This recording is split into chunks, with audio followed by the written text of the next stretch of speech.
Boker Tov, good morning. Don't let that sunshine fool you. It's cold outside, but it feels nice and crisp. Just dress appropriately, maybe not in a vest and a t-shirt. But here we are, another opportunity to learn together.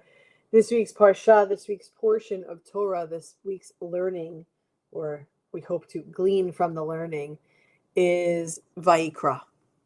And he calls. Who is calling who? What are we calling for? What is it that we are discussing? And so,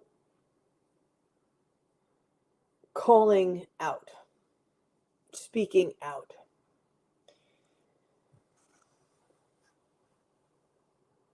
God talk is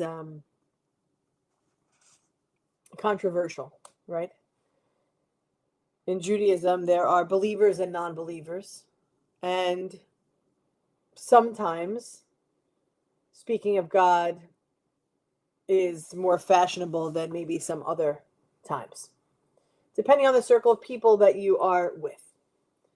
You know, there's people, I'm a Jew, totally, everything is, all of my beliefs, all of the ways of ritual and custom, I'm a Jew, but I can't get on board with the God thing. Or, you know what, it's only about God, and that's what makes us Jews. And you know what, there's people on either extreme, and there's people that are in between. But it is true that some people prefer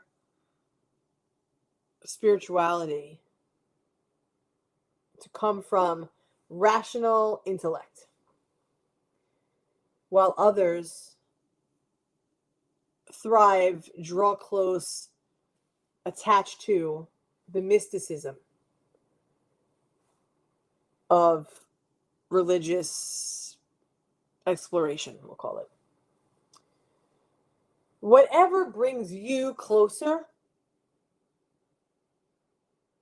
to ourselves, to the world, to the community, to the world, to God, is where you should be. There's no rights and there's no wrong, but there's always controversy. But controversy didn't just start in the realm of humanity now.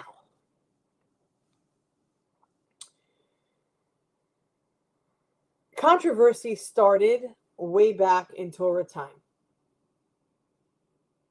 There was always controversy. The controversy of the book of Leviticus, the beginning of the book of Leviticus, which is where we are now, Vayikra.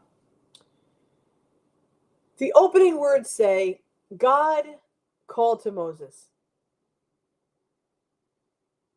And they seem to follow the end of Exodus. There's a flow. It makes sense. The final verse of Exodus, where the cloud was covering the tent of meeting, as a symbol of God's presence, it seems like it fits right. God's presence filled the tent. The book closes. The new book opens. It's like very good screenwriting, playwriting. And then all of a sudden, God is calling to Moses as the third book of Torah opens up. But in the opening words of Leviticus, just doesn't fit exactly according to what we would think literature, I don't know a better word for it, writings. It doesn't read like that. They read like something from theology or mysticism. There's something more than that. God calls to Moses, calling out. The presence was just there. Now all of a sudden God is calling. There was a presence, and now there's a verbal outburst. Rashi, the great commentator, of course, not surprised by the text because, well, Rashi's from the time of Torah's unfolding and understanding. He claims that God always calls out to Moses. He always did, as a he, personifying, which is, something I don't like. One has to get the attention of the other before speaking. How else would God know that Moses is listening?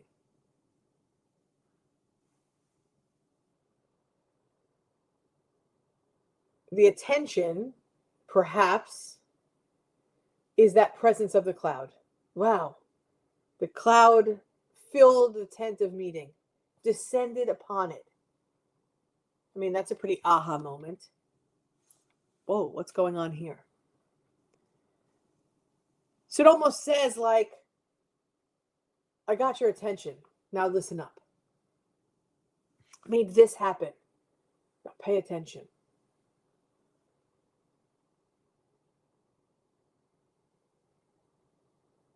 The importance of this is how we interpret. The importance of all Torah is how we interpret.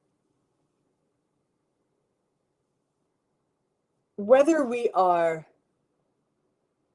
Moses or everyday folk, we often hesitate to enter the tent. Whether it is the tent is symbolic of God's presence or into the midst of community, the tent is a place, the place of community is a place where God's presence might flow from that place into the world. Especially if the requirement is for us to hear the voice of God calling out in order to do so. God's calling us, enter the tent, or God's spoken to us, take that word out into the world. Perhaps we are the ones that should invite people in and not wait for God to do so. Maybe it is, in what I started this conversation with was God talk is fashionable in some places and not in others. So if it's not welcome, well then what are we waiting for God? Those people are not, forget that. It should be us that are welcoming them in, because they're not going to hear the voice of God to say, come in. So if we're inviting the people in and not waiting for God to do so, we're helping others to prepare to hear the voice of God speaking in our midst. Because they're not going to hear it on their own because they're close to the idea. That, for some, would be enough motivation to emphasize this spiritual connection to community and this potential for connecting with God, with tradition, with insight, with culture, with custom. However, it might not be sufficient enough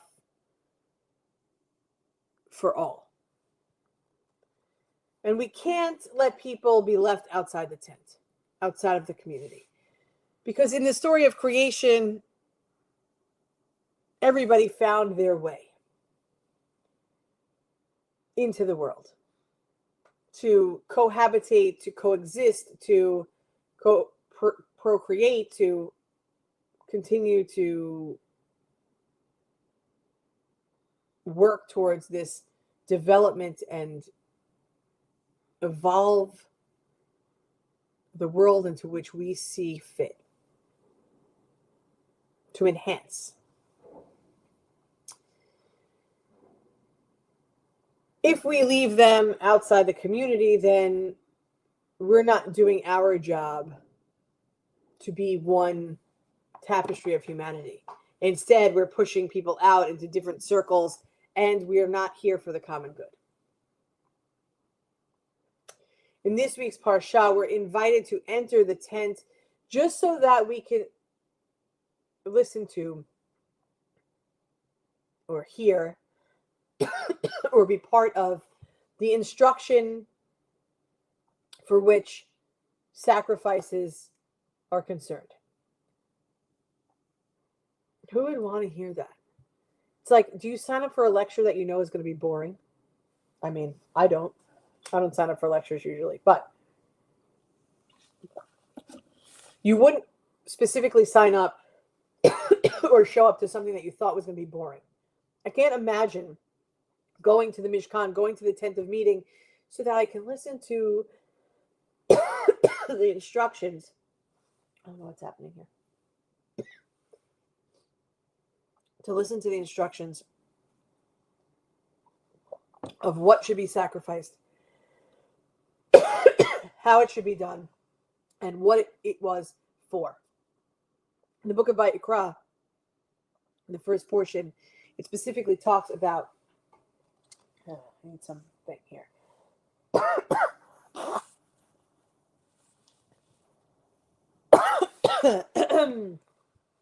Specifically talks about, if this is the problem, this is the offering you have to make. If this is the issue, if this is the importance, if this is the relevance, this specific instruction concerning the sacrifices. I don't know, it doesn't sound that motivating to me. That is why joining with the people becomes so important and why it underlies the instructions. It's about being with the people.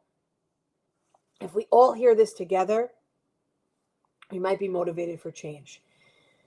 You know, we're saying no man is an island. No human, no person is an island. Directly refers to it can't do it alone. So when you do it in community, you feel differently about it.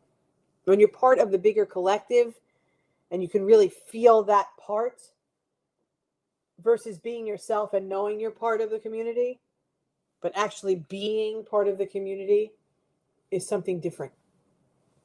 God calls out to Moses, but then Moses calls out to all of us, all of the assembled people, in order to bring them together so that they can hear about something, so that they can do something that was learned and was possible from Torah. Our reason for entering the tent does not have the same as the ones that Moses had, nor do they even have to be the same as those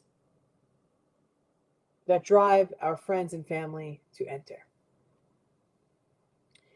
The important part of drawing, of calling out and listening and hearing and being in the tent together, the important thing is to feel comfortable that not only entering the tent, but to be able to hear God's voice. But that we return feeling capable of re-entering and inviting outsiders in as well. Here's the thing. I bet you could get any one of your friends to do something once. Come to temple with me. log on, listen to Rabbi Jay and Rabbi Jen. Come to this thing at the JCC, somebody's speaking. Let's go do a mitzvah together. You can get anybody to do anything once. And that is important, but not nearly as important as giving them the tools, showing them the way, so that they feel capable of re-entering, redoing, making it part of their own spiritual practice, so that they can invite others in as well. That's how we do it here. A prime example of this is how Geneva got here. Bet, where are you? She's not even on here. She's probably in Arizona. It's only 6:49 there. Bet told Geneva about this. I think that's how the story goes, or maybe she heard from Roma, whatever it is. Here we are. And now a proud supporter of Simchat Halev. We are the facilitators of change, of inclusion, of helping people re-enter, but giving people purpose and repurpose. Exactly. Bi-coastal Bet is right. It is our job to lead the people, just one person, with the hopes that your call out to them will then become their call out to the next. To say, hey, wait a minute. We need you as part of the greater whole. As we enter the tent, let's enter it with another. And God willing, more and more will enter the tent freely, with purpose, with hope, and with promise. We are one human family, one heart of abundant love. We love you, and we'll see you back here, of course, tomorrow morning. Oh, I'm lying to you. Look at that. Tomorrow morning, we have a bar mitzvah at 10:30. Stay tuned. I'm going to check about the Wi-Fi there, and if that is the case, you'll see us there. But I'll let you know on the Facebook group, and then this way we'll know if we're going to meet earlier to just do minyan quickly, or if 10:30 will be our connection. So stay tuned for that. We never want to miss a day. We love you. Am Yisrael Chai. The Jewish people will live because we continue to re-enter the tent each and every day together.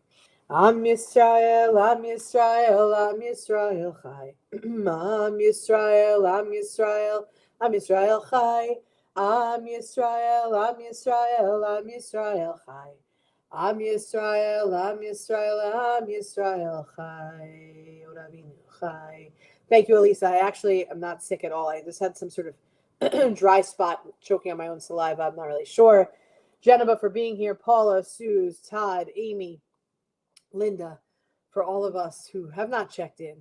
We hope to see you, and maybe you'll get comfortable with letting us know you're here. Have a great day, everybody. We love you.